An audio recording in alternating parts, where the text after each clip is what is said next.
नमस्कार, जय जोहार। साथियों, जागो पंच में आप सभी का हार्दिक स्वागत, अभिनंदन। साथियों, आज बड़ा मज़ेदार किस्सा मैं आपको बताने वाला हूँ। यह मैं अष्टवक्र गीता, यानी कि हमारे समाज में गीता एक नहीं कई पुस्तकें लिखी गई हैं, तो इसी एक पुस्तक से अष्टवक्र गीता भाषा टीका से लेकर से आपके लिए एक बड़ी ही बेहतरीन कहानी, जो आप सुनकर ये समझिए कि आप सोचेंगे कि एक जाति विशेष के लोग, जिन्हें बड़े लोगों की संज्ञा दी जाती थी, यानी जिन्हें पंडित जी कहा जाता था, यानी सब कुछ ज्ञाता। पंडित जी का मतलब सब कुछ ज्ञाता, उसे सारा ज्ञान हो चुका है और वह समाज में कथा कहने का काम करते थे और संसार को मोह माया से दूर करने का काम करते थे। संसार को कर्म धर्म के बारे में और अच्छी राह पर चलने की बातें बताया करते थे। लेकिन वही पंडित जी रात के अंधेरे में कहाँ जाते हैं, ये इस कहानी में आपको पता चलेगा। तो आपको मैं लेके चलता हूँ अष्टवक्र गीता के पेज नंबर 326 पर। यह दृष्टांत क्या कह रहा है कि एक निर्मल संत पंजाब देश के किसी ग्राम में एक युवती स्त्री को विचार सागर पढ़ाते थे। यानी विचार सागर क्या होता है, वह पढ़ाया करते थे। पढ़ाते पढ़ाते उस पर उनका मन चलायमान हो गया। तब उसकी जांघों पर हाथ फेरने लगी। उस स्त्री ने कहा कि महाराज, अभी तो आपने मुझे पढ़ाया है कि विषय भोगों को विष के तुल्य जानकर त्याग करना चाहिए, और आप ही अब मेरी जांघ पर हाथ फेरते हैं, यह क्या बात है। अब महाराज जी, वही वाली बात हो गई कि जैसे कि महाराज जी श्रेष्ठ जाति पैदा हैं और बुद्धि तो थोक के भाव में लेके पैदा है। बुद्धि से वह परिपूर्ण हैं, उनके आगे विश्व में किसी की बुद्धि नहीं चल सकती, क्योंकि वह धरती पर मुख से पैदा हैं और देवता पैदा, यहाँ पर वो देवता हैं, यहाँ पर मानव नहीं है। पंडित जी देवता हैं, तो देवता के भला बुद्धि न हो जो दूसरों को बुद्धि बांटता फिरता हो। अब देखो कैसे इनकी बुद्धि काम कर रही है। अब तब महात्मा ने कहा, हम तुम्हारी परीक्षा ले रहे थे, हम तुम्हारी जांघों पर हाथ फेर कर तुम्हारी परीक्षा ले रहे थे। तुमने समग्र विचार सागर पढ़ लिया है, परंतु तुम्हारा देहाध्यास नहीं छूटा, यानी देह के प्रति तुम्हारा ये नहीं छूटा कि देह के प्रति तुम्हारा अभी भी प्रेम है। देह के प्रति अभी भी तुम्हें यह है कि यह देह तुम्हारी है। यह देह तुम्हारी नहीं है, ये नश्वर है, ये खत्म हो जाएगी। इसलिए विचार सागर की बातें तुम्हें समझ में अभी नहीं आई हैं। फिर अब देखिए, महात्मा जी तो स्वयं अपना देहाध्यास दूर नहीं कर सके और विषय लोलुप होकर पर स्त्री की जांघों पर हाथ फेरने लगे, परंतु दूसरे का देहाध्यास छुड़ाने की तैयारी में थे। ऐसे बुद्ध ज्ञानियों के चित्त में कदापि शांति नहीं होती। और दृष्टांत को और सुनिए। अब आपने यहाँ पर देखा कि आपको कथा में आएंगे, क्या बताएंगे, ये धन संपदा सब यहीं रह जाएगी, दान करो, इसका दान करो, कल्याण हो दूसरे का। यानी आप दान करोगे तो किसको करोगे? महाराज जी को तो करोगे। तो महाराज जी, तुम धन का क्या करोगे, वो भी तो यहीं रह जाएगा। लेकिन तुम दान करो, ये सब यहीं रह जाएगा, वह आगे निकल जाएंगे, सब कुछ छोड़ छाड़ के आगे चले जाओगे। तो इस तरह जब आप वास्तव में इनकी कहानियों को पढ़ोगे, और यहाँ पर यह कहानी गीता अष्टवक्र की है। गीता अक्रवष्ट भी हमारे समाज में अच्छी मान्यता प्राप्त पुस्तक है, लेकिन यही सच्चा ज्ञान भी दे रही है कि कैसे हमारे समाज में पंडित जी लोग हैं, पंडित जी लोग थे। फिर अब आइए, एक कहानी बड़ी ही मज़ेदार है। ये तो सुनकर आप गिर पड़ेंगे। गिर क्यों पड़ेंगे? हंस हंस कर गिर पड़ेंगे, पेट दर्द होने लगेगा, पेट मरोड़े लेने लगेगा, क्योंकि ये कहानी ही कुछ ऐसी है, ऐसी मज़ेदार कहानी कि भैया पंडित जी धरती पर सबसे बड़े बुद्धिमान, और काम देखो मतलब भाड़ में गई कंठी माला, लगा दो अब कमरे में ताला, ऐसे काम पंडित जी कर रहे हैं। देखिए, पूर्व देश में एक पंडित किसी मंदिर में योग वशिष्ठ की कथा करते थे। उनकी कथा में माई लोग भी बहुत आती थीं और गंधर्व जाति की एक वेश्या भी उनकी कथा में आती थी और माई लोगों में बैठती थी।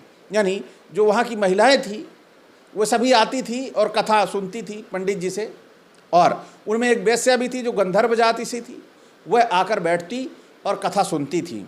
एक दिन कथा में स्त्री के संग का बहुत निषेध आया, यानी पर स्त्री के संग का बहुत ही दोष निकला। यानी उस कथा में ये चल रहा था कि पराई स्त्री के साथ जो भी संसर्ग करता है या भी कोई ऐसे कर्म करता है वह बड़ा ही पाप है, वह बहुत ही गलत है, वह सामाजिक दोष है। ऐसे करके बहुत सारी बातें उस कहानी में आई। अब यहाँ पर देखिए, उस दिन कथा कहते कहते जब पंडित जी की दृष्टि उस वेश्या यानी गंधर्व जाति की नारी पर पड़ी, तब पंडित जी का मन उस वेश्या की में आसक्त हो गया। पंडित जी का ईमान डोल गया। पंडित जी से अब बेचैनी पंडित जी के अंदर इतनी आ गई कि वह जो सत्संग कर रहे थे, जो कथा कह रहे थे, वह कथा गई भाड़ में, क्योंकि अब तो पंडित जी का मन चल गया, अब रुकने वाला नहीं है। फिर क्या हुआ देखिए, जब कथा समाप्त हुई तब सब कोई अपने अपने घर चले गए। सभी अपने घर, भाई कथा समाप्त होते ही सभी अपने घर जाते हैं, और वहाँ पर वो वेश्या भी गई, अपने घर चली गई, और घर जाते ही उसने अपने घर का जो दरवाज़ा था बंद कर दिया कि आज वह किसी भी व्यक्ति को अंदर ना आने देगी, यानी कस्टमर को आने ना देगी। तो उसने विचार किया कि आज से फिर वह यह व्यभिचार वाला कर्म नहीं करेगी, यह बंद कर देगी, और निश्चय कर लिया। ऐसा निश्चय करके उसने संध्या से ही अपने दरवाजे बंद कर दिए और भीतर बैठकर भजन करने लगी। पंडित जी का जादू देखिए, पंडित जी ने इतना भयंकर जादू चलाया कि उसके अंदर से सारे विकार खत्म हो गए कि यह सब लोभ मोह माया है, यह सब खत्म कर देना चाहिए। और जिस पंडित जी ने ये मोह माया खत्म कर दी थी, समाप्त कर दिया था, ये राग द्वेष और व्यभिचार, ये सारा उसके अंदर से खत्म कर दिया, और जिस पंडित जी ने खत्म किया था उनकी दशा क्या है, थोड़ा जरा आगे चलिए। ऐसा निश्चय कर कर उसने अपना घर बंद कर दिया। इधर तो यह हाल हुआ, और उधर जब पंडित जी कथा बाँच कर अपने घर गए, पंडित जी वहाँ कथा कहकर वो अपने घर गए, वहीं उसी कथा का सीन देखिए, एक वही कथा सुनकर हृदय परिवर्तन हो गया, और एक वही कथा कहने वाला जिसने हृदय परिवर्तन किया है, उस बेचारे की क्या दशा है, आइए देखिए। तब रात्रि आने का विचार करने लगे। पंडित जी घर गए और वहाँ बैठ गए, सोच रहे हैं कि जल्दी रात्रि हो, जल्दी रात्रि हो। पंडित जी बेचैन कि साली रात हो नहीं रही, आज क्या हो गया आखिर। इतने में रात्रि हो गई। अब एक पहर रात्रि व्यतीत हुई, तब पंडित जी सिर पर कपड़ा डाले हुए उस वेश्या के मकान के नीचे पहुँचे और जाकर किवाड़ को खटखटाया, हिलाया। तब नौकर ने वेश्या से कहा कि पंडित जी आए हैं। वेश्या ने तुरंत किवाड़ खोल दिया। पंडित जी ऊपर गए तो वेश्या ने उनको पलंग पर बैठाया और आप नीचे बैठी। तब पंडित जी ने कहा, हे प्यारी, तू मेरे पास बैठ, हम तो आज तुम्हारे साथ आनंद करने आए हैं। हम तो इस दुनिया की मोह माया में गोता लगाने आए हैं। आज हम भी उस समंदर में डूब जाना चाहते हैं जिसमें पूरा दुनिया डूबना चाहती है। पंडित जी एकदम प्रेम से लबालब, और उधर वेश्या, उसकी क्या दशा वह भी आप जान लें। वेश्या ने कहा कि महाराज, आपने ही तो आज कथा में विषय भोग की निंदा सुनाई, यानी यह विषय भोग बड़ी गंदी चीज़ है, इसमें हम नरक में जाएंगे, इसी के बारे में आज आपने बताया। और फिर आप ही ने यह भी कहा था कि जो पुरुष पर स्त्री के साथ भोग करता है उसको यमदूत अग्नि से तपे हुए खंभों के साथ बांधते हैं और स्त्री को भी अग्नि से तपे हुए खंभों के साथ लगाते हैं। तब फिर मैं आपके साथ कैसे क्रीड़ा करूं? मैं उन खंभों में बंधना नहीं चाहती कि मुझे भी उन खंभों में बांधकर, तपे हुए खंभों में बांधकर अग्नि जैसे मैं जलूंगी, ऐसा मेरे बस की बात नहीं है, मैं नहीं जल पाऊंगी। अब पंडित जी बेचैन कि साली आज तो मेरी ही कथा मुझ पर भारी पड़ गई। पंडित जी परेशान, लेकिन पंडित जी हार कहाँ मानने वाले थे? पंडित जी तो जन्मजात बुद्धि लेकर पैदा हुए थे। तो जब उन्होंने कथा में विषय भोग का भी त्याग करवा दिया तो विषय भोग लाने में कितनी देर लगेगी? वे तो पंडित जी के बाएं हाथ का काम था। फिर पंडित जी क्या कर रहे हैं? तो कह रही है कि खंभों में तपाएंगे, मैं आपके साथ क्रीड़ा नहीं कर सकती। तब पंडित जी क्या कह रहे हैं? तब पंडित जी ने कहा कि जब कृष्ण जी ने अवतार लिया था, जब कृष्ण जी ने अवतार लिया था, तो जहाँ पर ये यमराज लोग जाके दंड देते थे, जिन खंभों में बांधकर, उन खंभों को श्री कृष्ण ने उखाड़कर समुद्र में डाल दिया था। पंडित जी की बुद्धि देखिए कितनी विशाल, भयंकर, कि जिन खंभों में बांधने के लिए उन्होंने विषय भोग के बारे में बताया था कि इन गर्म अग्नि से तपते खंभों में तुम्हें बांधकर सजा मिलेगी अगर विषय भोग के विषय में, यानी वासना युक्त विचारधारा रहेगी आपकी, व्यभिचार में लगे रहोगे तो गर्म गर्म अग्नि से तपते हुए खंभों में बांधकर आपको सजा दी जाएगी। लेकिन यहाँ पर पंडित जी आए, बोले जब कृष्ण ने अवतार लिया था तो वो खंभे ही उखाड़ के फेंक दिए, क्योंकि कृष्ण का दूसरी नारियों के साथ इतना तगड़ा संबंध था, दूसरी नारियों के साथ भोग विषय था, तो उन्होंने उसको उखाड़ के फेंक दिया कि आगे प्रेम करने किसी प्रेमी व्यक्ति को ऐसी तकलीफ नरक में न मिले। पंडित जी ने ऐसा घुमाया कि आप सभी देखकर दंग रह जाएंगे। पंडित जी की बुद्धि का लोहा मानना चाहिए, क्योंकि पंडित जी बुद्धिमान हैं और अपना काम बनाने के लिए आप देख सकते हैं कितनी बढ़िया बात बताई कि उनका काम बनना चाहिए, भले ही धर्म गया चूल्हे में। फिर आप देखिए, वे खंभे अब नहीं रहे, वे तो पूर्व युगों की वार्ताएं थी, इस युग की नहीं हैं। ये तू अपने को अकर्ता मानकर आनंद ले। ऐसे बुद्ध ज्ञानियों के चित्त कभी भी शांति को प्राप्त नहीं होते। धर्मशास्त्र में भी कहा गया है क्या कि जितने शास्त्र के पढ़ने वाले हैं और जितने शास्त्र के पढ़ाने वाले और जो केवल शास्त्र का विचार ही करते हैं वे सब व्यसनी और मूर्ख हैं। जो उनमें वैराग्य आदि साधन संपत्ति करके युक्त है वही पंडित हैं, दूसरे शास्त्र दृष्टि से पंडित नहीं।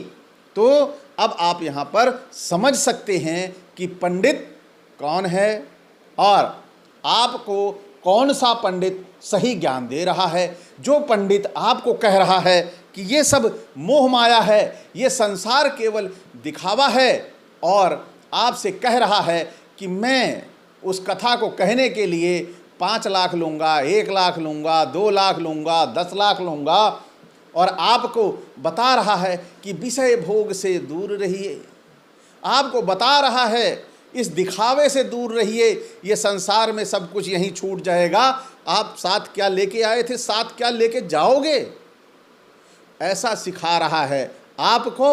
और खुद फॉर्च्यूनर से चल रहा है, ऑडी से चल रहा है, लग्जरी गाड़ियों से चल रहा है। कैसे? केवल एक ही तरीका उसके पास है, क्या कि आप धन से विरक्ति पैदा करो, मोह माया से विरक्ति पैदा करो। ऐसा ज्ञान देने वाले आप देखे होंगे कि मंदिरों में अक्सर बलात्कार व्यभिचार की घटनाएं सुनाई देती हैं। क्यों? वो इसीलिए कि दूसरे को रोकते हैं और खुद उसी में प्रवृत्त रहते हैं। और ये पंडित जी की कथा आपने पूरी की पूरी सुन ली कि वह प्रवचन कथा कहा करते थे, सत्संग करा करते थे कि दुनिया मोह माया से दूर हो, व्यभिचार से दूर हो, और रात के अंधेरे में खुद ही मगन थे, पहुंच गए। तो साथियों, इस कहानी से, अष्टवक्र गीता की इस कहानी से आपको क्या शिक्षा मिली?